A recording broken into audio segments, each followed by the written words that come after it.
Okay, we just got made under the understanding if Ashley has a different partner, if Ashley's married to herself and what herself is considered a little boy and this went through time travel, why her existence has been existing and not existing for enough years that no one's been able to grab it at it until now, except for the other side of the law, which in Texas, San Antonio would be considered a gang because they clean up the streets equal to the police, and it's a little different up here in Kansas.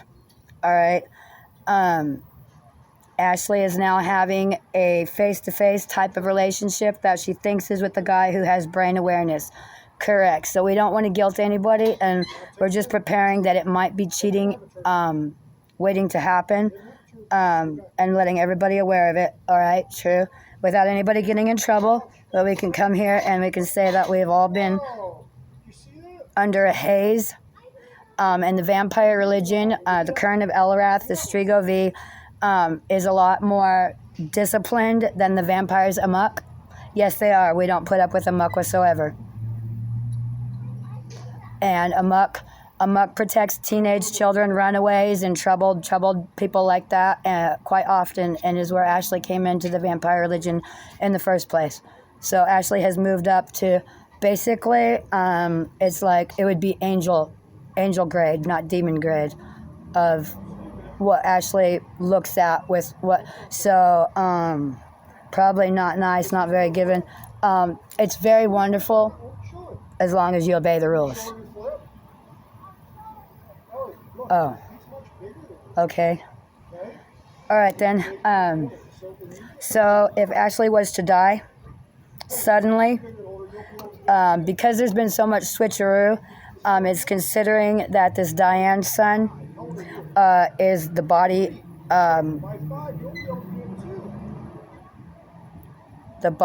holder of the ghosts of the greenhouse of the Pigeon Boys in Leonardville, Kansas. It's been enough years that whatever his soul has moved on to do is its business, and most families don't really want to know about it, and they don't really want to hear about nightmare stories of what happened to their kid if there's nothing they can do about it. And it's Ashley's property, right? And the boy said he didn't want to go home, right? Okay. Then we're going to consider it's dangerous for Anubis to have sex with anybody else. If he can hold off for a little while, because we're not going to tie him down to Ashley if he doesn't want it, and we're not going to deny Ashley the right to have a normal relationship with a man who can help pay the bills. What if the family was willing to help pay the bills for the boy? Ashley would be sad that she has been waiting for her whole life to meet somebody, and it's not who she thought it was going to be. And we're under the assumption that the boy might have been a rejuvenation for an older man somewhere. And if he's contacted Ashley because of the dire situation, what does that mean? Ashley doesn't like liars, and there is a man named Rooster willing to shoot somebody, and he stays anonymous. And if he shot somebody, Ashley could be checked at any time for GSR. But he said he's going to defend this Pegasus because the puppy Cora is Ashley's Pegasus, and it's not the puppy Leia and Jessica. And they said that Cora puppy was killed and had rabies or taken away or whatever, but Brewster's going to shoot somebody over it because Pegasus gives rights to have vampire fetishes made for people to have energy. It means after death slavery of a dog for a whole person's life. A dog, a lion, a pig, some other animals, whatever bones collected, feed energy to the person. And they don't have to take down living animals or people anymore. It's that group that takes care of it and handles it without guilt falling or how they do it, whatever. And without Pegasus giving that permission, nobody can have it. And there's a lot of people that need it, especially in the dope world and in the cougar world, male and female both. Okay. So we don't want to ruin Pegasus. So there's no jealousy allowed at this time right now. There would have been years ago, but Ashley's been free of that. They cannot support or allow anybody to think that at any time anymore. And we understand the difference between self-defense and spiritual setup or framing to put a pretend guilty person in the way of Ashley to defend herself, so that way Ashley has no more freebies before she looks guilty. And this guy, Chris, that's hanging out here, the Aryan Brotherhood is holding on to him, but he's growing that free care. Ashley's dad, Kenneth, has met him. He's at the apartments now over by Aggieville. He's in an upstairs apartment. All right, what is that? Ashley warned him. It was the guy that Ashley called the police on. He touched her vagina while she was sleeping. Ashley doesn't use other people as a vessel of her spouse or whatever, especially with these children. It's considered cheating, and sometimes those people don't have awareness of what's going on, and using a mock thing on purpose could get somebody in trouble, because Ashley told the puppies before they were born, Ashley is not Queen Amidala and does not have a mock queen like Queen Amidala did for Princess Leia and for Luke Skywalker. Right. And Ashley is Princess Leia Purple Sparkly.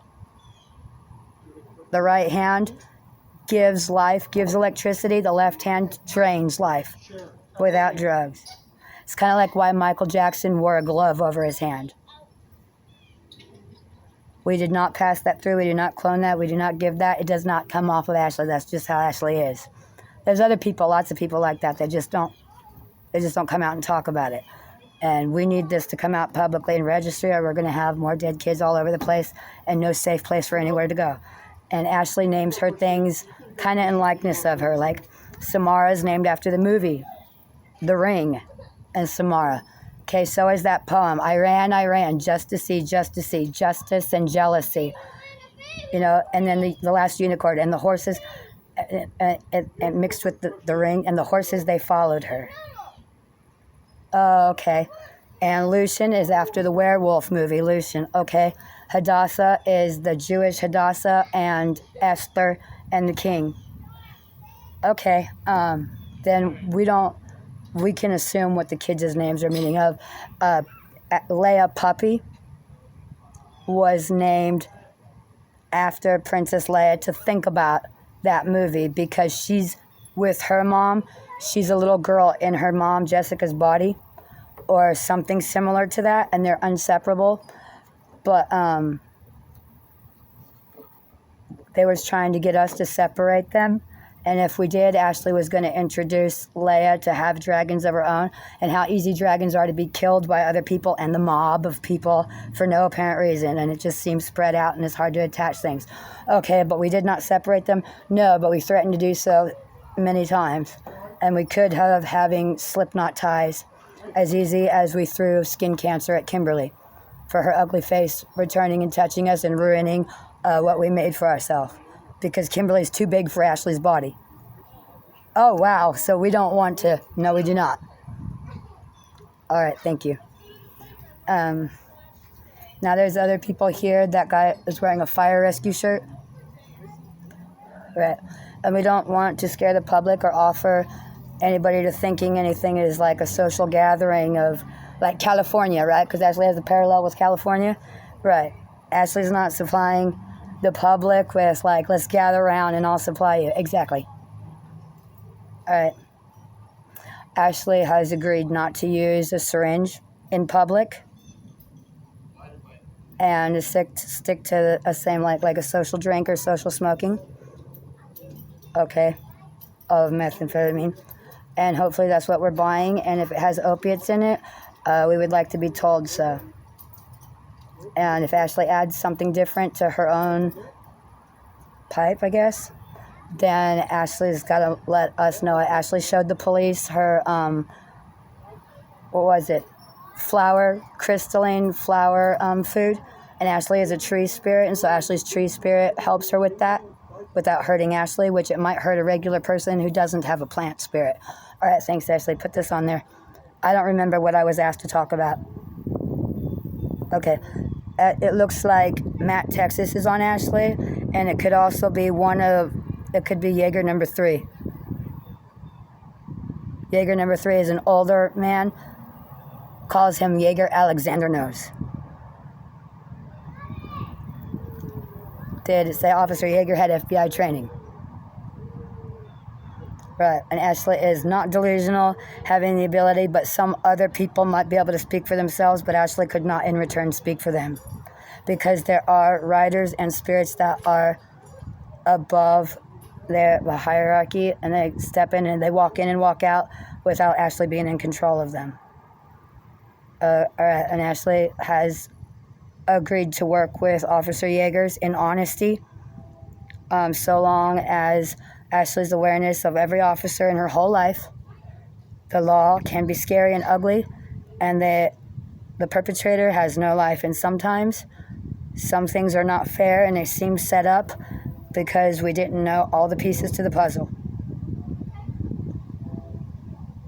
We're in the most scary time of our life, and we have nowhere else to turn. Then I'll continue to understand an Officer Jager and his position over Ashley, which started with 2010 or something. He told Ashley if she was, the discrepancies was a stolen phone mixed matched with an identical phone during a time of high behavior and tweaking and not being fully capable of it, and blackouts, and children that knew James, and the idea that Ashley lives half of her life in the future, so a Laffy Slipknot and a child Cupid all the time being figured out on drugs and not understanding which way to go.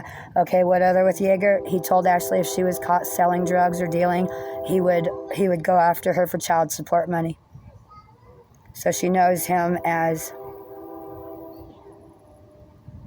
being honest to her on her level and not lying or covering up or acting like an idiot. He's straight to her face when there was no way anyone could know that Ashley and how she dressed and who she is when she's sober, which is different than who she is when she's high. That's why there's been blackouts. We have to get rid of the sober person because the high person is what's married, and they've had more than enough wing down time. So we're not gonna play anybody here. Okay. He told that person, and that person went to spying on Ashley and this stuff thing and helped Ashley to become free of what was happening there, and the truth led to another person, and Ashley was found innocent of cheating on herself. And herself is who she's born, and who she made as, like, some people would call it a doll species, but it's not. In fact, there was a woman we met at the trailer with Kenneth, a friend of his baby mama or somebody. She looked like one of the four that Ashley was on the Gradivis. Jim and Kathy Graham have a sex CD. Ashley's personality. Samantha Matoska, there was made from one of those. Now here's another girl, and Ashley asked if she owed that person anything. They said no. In fact, they called the police on Ashley, and Ashley ended up breaking her telephone because that person proved that they could possess Ashley, and they are no longer safe, and they are being escorted out because they're happy in their life where they are, and they have no chance when Mr. comes forward with his name and identity as the beautiful spirit of whatever, having been acknowledged as being met through whatever references. All right, I think my battery is low.